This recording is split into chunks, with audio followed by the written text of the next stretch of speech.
যুক্তরাষ্ট্রে অভিবাসন ও শুল্ক প্রয়োগ আইসিই এর নেতৃত্বে অবৈধ অভিবাসীদের বিরুদ্ধে পরিচালিত একটি অভিযানে 956 জনকে গ্রেফতার করা হয়েছে। স্থানীয় সময় রবিবার এই অভিযান পরিচালনা করা হয়। দেশটির 47তম প্রেসিডেন্ট হিসেবে দায়িত্ব নেওয়ার পর থেকেই এটি সবচেয়ে বড় অভিযান বলে জানিয়েছে আইসিই। যুক্তরাষ্ট্রের শিকাগো, নিউ জার্সি ও মিয়ামিতে পরিচালিত এই অভিযানে সম্প্রসারিত ক্ষমতাসম্পন্ন একাধিক ফেডারেল সংস্থা অংশ নেয়।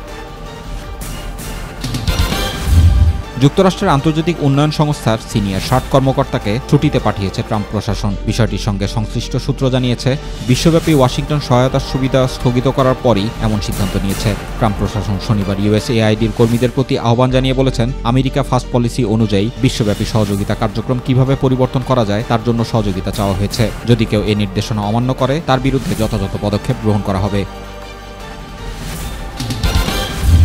গাজায় 33 জন ইসরায়েলি জিম্মির মধ্যে বেঁচে আছেন 25 জন। সোমবার ফিলিস্তিনের স্বাধীনতাকামী সংগঠন হামাস যুদ্ধবিরতির মধ্যস্থতাকারীদের কাছে একটি তালিকা হস্তান্তর করেছে। তাতে এই তথ্য দেখা গেছে। এর আগে ইসরায়েলের প্রধানমন্ত্রী বেনিয়ামিন নেতানিয়াহু বলেছেন, চলতি সপ্তাহে আরও 6 জিম্মিকে মুক্তি দেবে হামাস। ফিলিস্তিনি স্বাধীনতাকামী সশস্ত্র সংগঠন হামাসের সঙ্গে আলোচনার পর রোববার রাতে নেতানিয়াহু এ তথ্য জানান।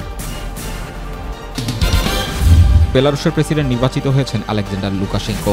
টানা 6 মেয়াদে 30 বছর দেশটি শাসন করেছেন তিনি। এ জয়ের ফলে আরও 5 বছরের জন্য প্রেসিডেন্ট হিসেবে দায়িত্ব পালন করবেন তিনি। স্থানীয় সময় রোববার দেশটিতে প্রেসিডেন্ট নির্বাচন অনুষ্ঠিত হয়। ইগোর কারপেঙ্কো জানিয়েছে, নির্বাচনে লুকাশেঙ্কো 86.82% ভোট পেয়ে জয়ী হয়েছেন।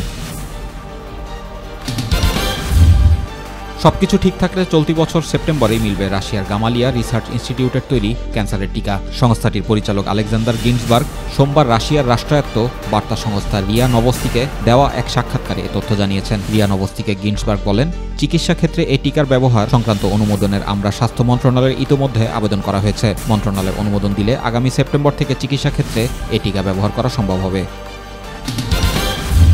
স্টারলিংকের ডিরেক্ট টু সেল স্যাটেলাইট সেবার পরীক্ষামূলক কার্যক্রম শুরু হয়েছে। সোমবার সামাজিক যোগাযোগ মাধ্যম এক্সে দেওয়া এক বার্তায় এ তথ্য জানিয়েছে স্পেস এক্সের প্রধান নির্বাহী ইলন মাস্ক। তিনি বলেন, স্টারলিংকের এই সেবা সরাসরি স্যাটেলাইট থেকে মোবাইল ফোনে ইন্টারনেট সংযোগ সরবরাহ করবে, যা প্রচলিত মোবাইল টাওয়ার নির্ভরতা দূর করবে। স্টারলিংক জানিয়েছে, তাদের নতুন প্রজন্মের স্যাটেলাইট প্রযুক্তি ইন্টারনেটের গতি 2 Gbps পর্যন্ত বাড়াতে পারে।